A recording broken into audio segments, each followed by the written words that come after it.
Good day, everyone. May peace be upon you. This is Iman Saymeh coming to you from Mission Viejo, California, clinical social worker, with my weekly videos that are produced very simply from my home.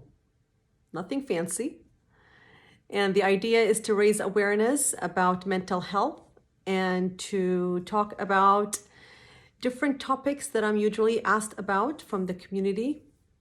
People get to submit their questions through my Facebook or Instagram or my email address, just asking about how to do better, how to heal, and how to grow. So we've been talking about the idea of moving away from being perfect and the physical and emotional effects of holding on to the idea of living a perfect life and how it affects our lives. We also talked about how to cope with the pandemic and how to, look at our new reality as this is it. I often hear people say, oh, when things go back to normal, oh, we will get together. You know what? I want to invite you to radically accept where we're at. This is it. This is our new life. And the more we are in this stage of waiting for something to get better, the more we will raise our anxiousness and our impatient levels of waiting for something to happen. This is it. If we were never told about it, if we were never named it, we would have thought it's a really bad case of the flu. So accept where we're at, act accordingly, take precautional measures, and move on. We just get to accept what's happening in our world. I want to invite you also this week to come up with a schedule with each child if you have more than one child. We talked about last week about how the adults take care of themselves. It's very important also to equip the kids with tools for them to see how they could cope with this.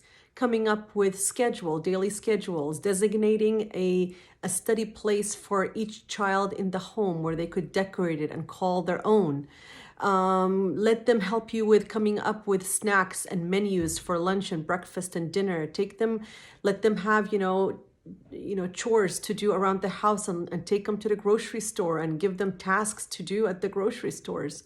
Really involve them in this new lifestyle of spending more time with each other. I like to have once a week a circle meeting, and I say a circle like a halaqa, because a circle, there is no really a leader in the circle. Everybody gets to be seen and heard equally, and have the kids vent about their feelings. Sometimes kids act out and they have this uneasy feelings to them or extra energy in them because they have trapped up feelings. They don't know what to do with it. They haven't learned to process it and integrate it and release it. So have them share with you. And I invite you to hold space with them, non-judgmental space, where you don't just put a band-aid and try to rescue and fix their problems. Just really hold space for them to be and to express themselves. You might hear them say, we hate this. When is it going to be over? Don't run to make them start thinking positive. We need to be grateful. We need to be great. Positivity is wonderful, but we also need to be validated first. So hear them out, and step by step, you will teach them ways to think about things differently and look at things differently. But first, we need to know what's happening inside. So I hope these little tips will help, and I wish you all the best of luck with going back to school and the rest of the school year. It is a challenging time, but it's very important to adapt a positive and a flexible mindset in order for us to cope. Now, if you have grandparents around, grandparents are blessings most of the time. If you have grandparents around, lean on them. If you're able to see them and the kids would go and see them, please do take them.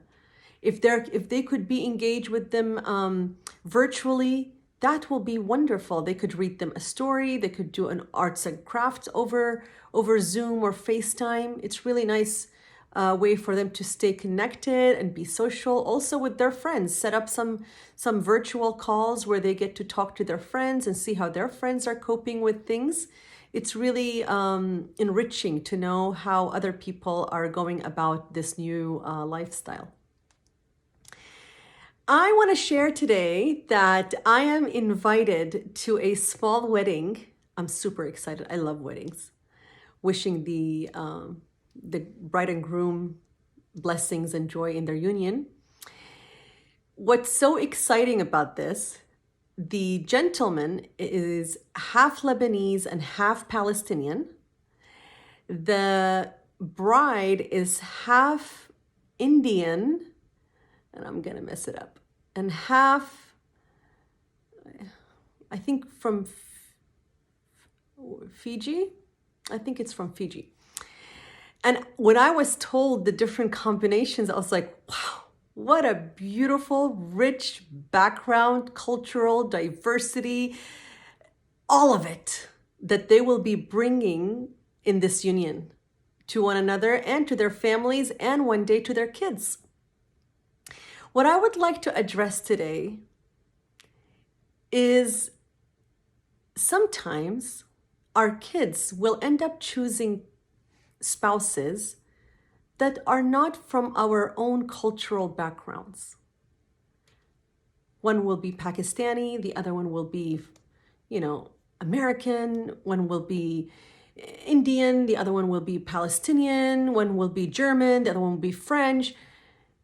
Our kids will just fall in love and they will find spouses who we might not have envisioned to be part of our families. We get to be out of the way. My friends, we get to be committed to our kids all the way. We get to guide them. We get to give them advice. Maybe if you would like to express to them your disappointment, but don't start your new page with this new person coming in the family on tensions. Think ahead of the many years to come that you will have with this person. This person will bring in grandchildren. I'm often contacted by grandparents who are not allowed to spend too much time with the grandchildren. And then when I dig deeper, I find out that they disrespected the mom or the dad when they first married their child. Let's do better. Our kids will choose for themselves just like you chose for yourselves. And they are living their life and they're going on with their journey just like you had the chance to. We get to support them. We get to guide them. We get to be there. We get to be part of their lives. And we get to truly be happy for them and for their choices. Even though deep inside we think it's going to be hard on them, it's going to be difficult. Oh, I wanted the same culture. I wanted the same language. I wanted the same food. I wanted the same clothing. I get it. But we don't get to sever our relationship with our kids over this.